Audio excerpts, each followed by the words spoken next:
আচ্ছা একটু ভাবুন তো, একটা প্লেন আকাশে উঠছে, হঠাৎ করে, মানে একেবারে ভ্যানিশ, কোনো চিহ্ন নেই, কোনো ব্ল্যাক বক্স, ধ্বংস অবশেষের একটা টুকরোও না, কিচ্ছু না।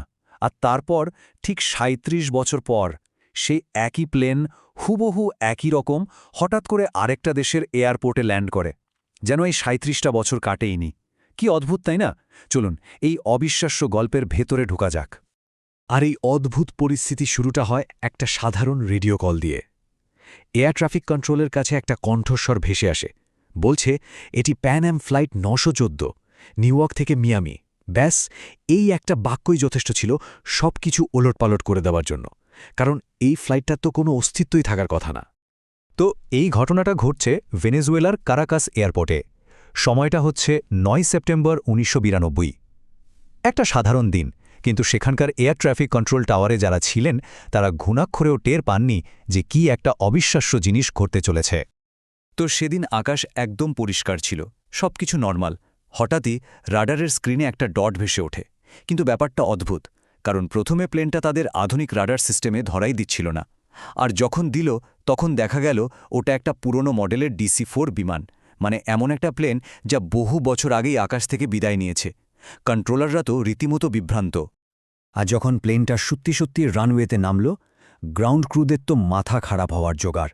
আরে এ তো কয়েক দশক পুরনো একটা প্লেন, মানে এটা তো একটা চলন্ত মিউজিয়াম পিস। পাইলটের গলাটা কিন্তু একদম শান্ত, যেন এটা একটা রুটিন ফ্লাইট। কিন্তু তাদের চোখের সামনে যেটা দাঁড়িয়েছিল সেটা যেন সময়কে ফাঁকি দিয়ে চলে আসা একটা ভূত। এখন কারাকাসে যে প্লেনটা ল্যান্ড করল সেটার আসল গল্পটা কিন্তু শুরু হয়েছিল ৩৭ বছর আগে। এই রহস্যটা বুঝতে হলে আমাদের একটু টাইম ট্র্যাভেল করে পেছনে যেতে হবে, ঠিক সেই দিনে যেদিন ফ্লাইটটা প্রথমবার হারিয়ে গিয়েছিল। দিনটা ছিল ২রা জুলাই ১৯৫৫, প্যানাম ফ্লাইট ৯১৪। ৫৭ জন যাত্রী আর ৬ জন ক্রু নিয়ে নিউ ইয়র্ক থেকে মিয়ামির দিকে উড়ে গেল। সবকিছু একদম পারফেক্ট ছিল, কিন্তু টেক অফের প্রায় ৩ ঘণ্টা পর হঠাৎ করে প্লেনটা রাডার থেকে উধাও। কোনো বিপদ সংকেত নেই, কোনো শেষ মেসেজ নেই, কিচ্ছু না। দিনের পর দিন ধরে খোঁজা হলো, কিন্তু একটা টুকরোও পাওয়া গেল না। শেষে অফিশিয়ালি বলে দেওয়া হলো প্লেনটা নিখোঁজ, সম্ভবত বিধ্বস্ত, কেস ক্লোজড। আচ্ছা, চলুন আবার 1992-এ ফিরে আসি। কারাকাস এয়ারপোর্টে প্লেনটা দাঁড়িয়ে আছে। ককপিট থেকে পাইলট মুখ বের করে গ্রাউন্ড ক্রুদের দিকে তাকিয়ে একটা প্রশ্ন করলেন, এমন একটা প্রশ্ন যা পুরো পরিস্থিতিকে আরও হাজার গুণ রহস্যময় করে তুলল। তিনি জিজ্ঞেস করলেন, আচ্ছা এখন সালটা কত? গ্রাউন্ড ক্রুয়ারা যখন উত্তর দিল যে এটা ১৯৯২ সাল, পাইলটের মুখটা দেখার মতো ছিল। তার চোখে মুখে তীব্র আতঙ্ক, অবিশ্বাস, যেন কেউ তার পায়ের তলার মাটিটাই সরিয়ে নিয়েছে।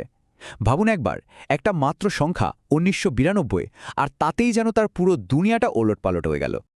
আর ঠিক তার পরেই শুরু হলো আসল নাটক। পাইলট ওই উত্তরটা শোনার পর ১ সেকেন্ডও দাঁড়ালেন না, কারো কোনো পারমিশন নেওয়ার দরকারই মনে করলেন না। সোজা বিমানের ইঞ্জিন আবার স্টার্ট করলেন আর ঝড়ের গতিতে টেক অফ করে আবার মেঘের মধ্যে হারিয়ে গেলেন। ফ্লাইট ৯১৪ দ্বিতীয়বারের মতো উধাও হয়ে গেল, পেছনে ফেলে গেল একরাশ প্রশ্ন আর হতবাক কিছু মানুষকে। এখন আসল প্রশ্নটা হলো, এটা কি আদেও সম্ভব? মানে একটা প্লেন ৩৭ বছর ধরে নিখোঁজ থাকার পর আবার ফিরে আসতে পারে? আচ্ছা, চলুন এই অসম্ভব ঘটনার পেছনে কি কি ব্যাখ্যা থাকতে পারে সেই তত্ত্বগুলো একটু ঘেঁটে দেখা যাক।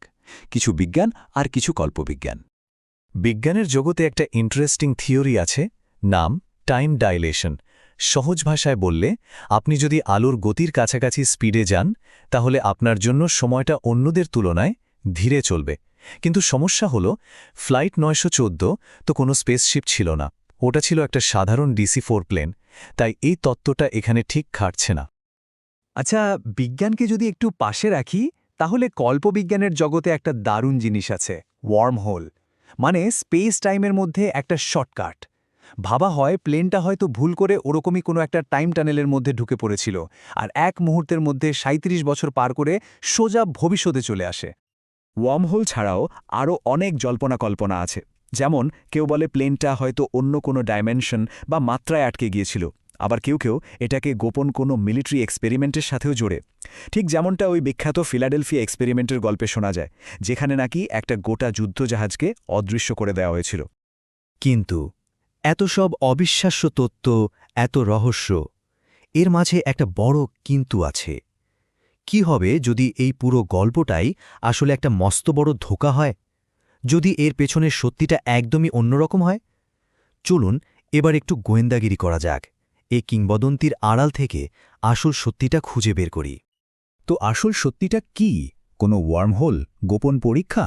না, আসল উৎসটা এর চেয়ে অনেক বেশি সাধারণ, কিন্তু বিশ্বাস করুন কম আশ্চর্যজনক নয়। আসল সত্যিটা হলো ফ্লাইট 914 এই পুরো কাহিনীটাই বানানো। এটা কোনো বাস্তব ঘটনা নয়।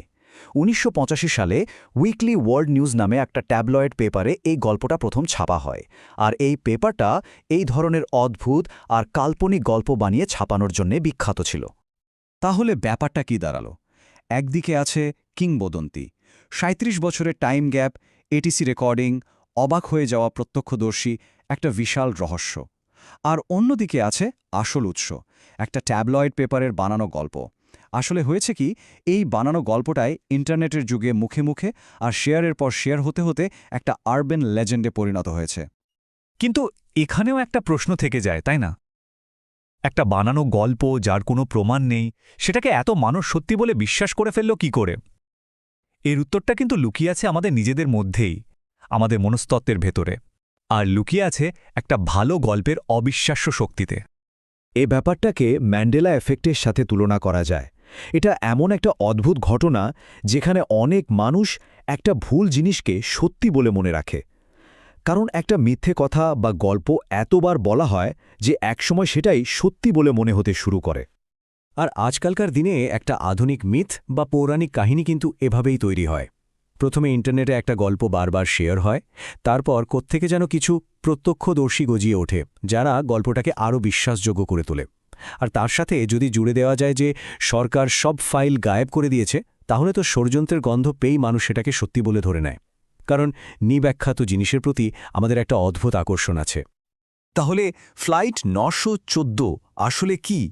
এটা কি শুধুই একটা গল্প যা আমাদের বিশ্বাসে আর আলোচনায় জীবন্ত হয়ে উঠেছে, নাকি এর আড়ালে এমন কোনো বাস্তবতা আছে যা আমরা মন থেকে বিশ্বাস করতে চাই?